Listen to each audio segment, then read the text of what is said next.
Here's a question that's been living in my head for weeks. What makes a woman worth fighting over? Not just wanted, not just pursued, but actually competed for. Two billionaires fought over Miranda Kerr. And when I first heard that, my immediate thought was, well, she's a supermodel, of course. But then something didn't add up.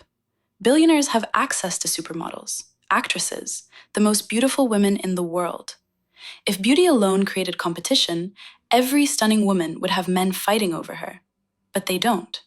So I became obsessed with this question. I started studying, not just Miranda, but the pattern of women who become irreplaceable. The ones who don't just get attention, the ones people actually compete for. And what I found changed everything I thought I knew about attraction, value, and positioning.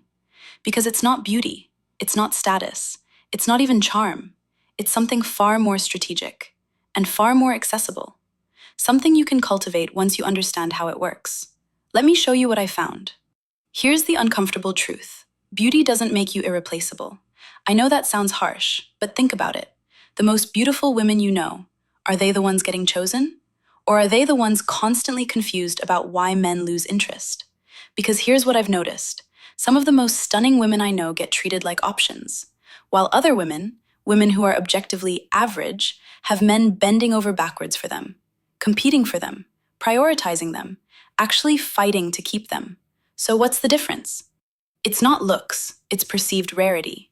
And that's what most people miss. Let me explain what I mean by that. Rarity isn't about being perfect, it's about being irreplaceable. And irreplaceability comes from a very specific combination. First, self-containment. Women worth fighting over don't need external validation. They're not constantly seeking reassurance.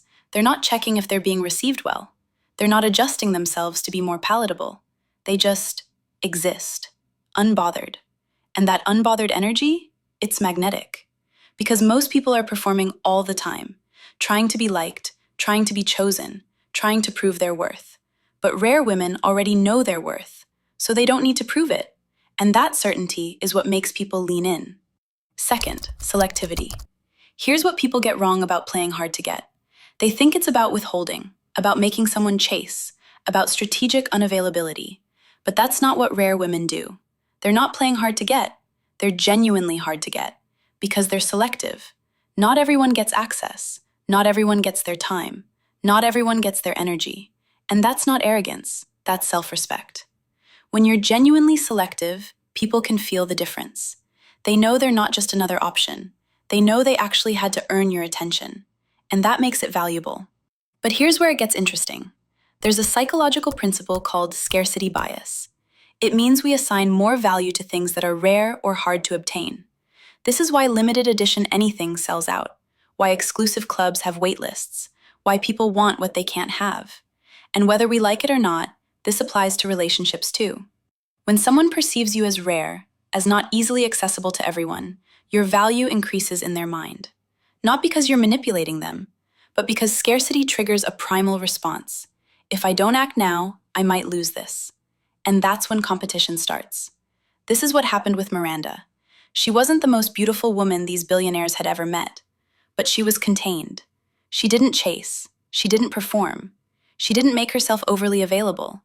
She just existed in her own world, and that made her rare. But here's what most people miss. You can't fake rarity.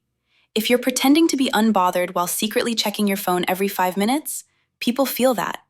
If you're playing hard to get while desperately hoping they'll chase harder, people feel that too. Real rarity comes from genuinely valuing yourself enough to be selective. It comes from actually having a life you love so you're not desperate for someone to complete it. It comes from self-containment that's real, not performed. So how do you actually become this? It starts with one shift. Stop abandoning yourself to be chosen. Most women leak their power by over-explaining themselves, being overly available, prioritizing everyone else's comfort over their own boundaries, staying in situations that don't serve them.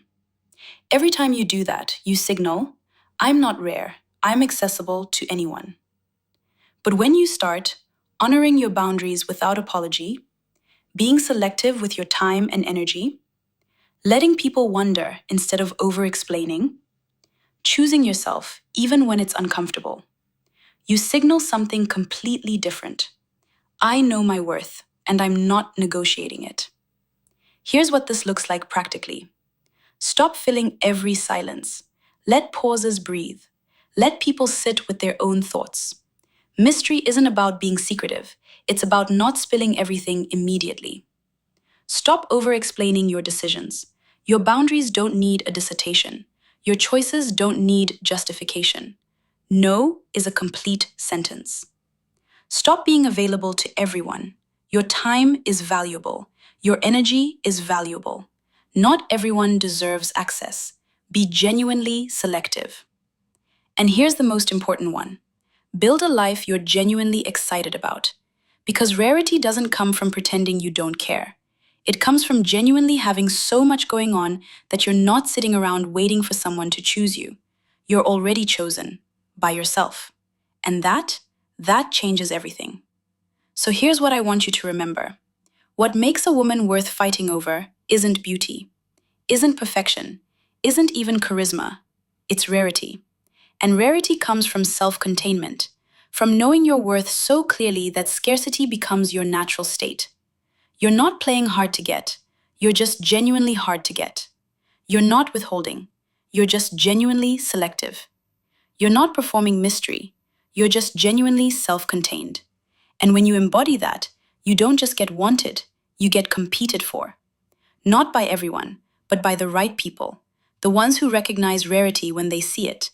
So stop chasing, stop performing, stop abandoning yourself to be chosen.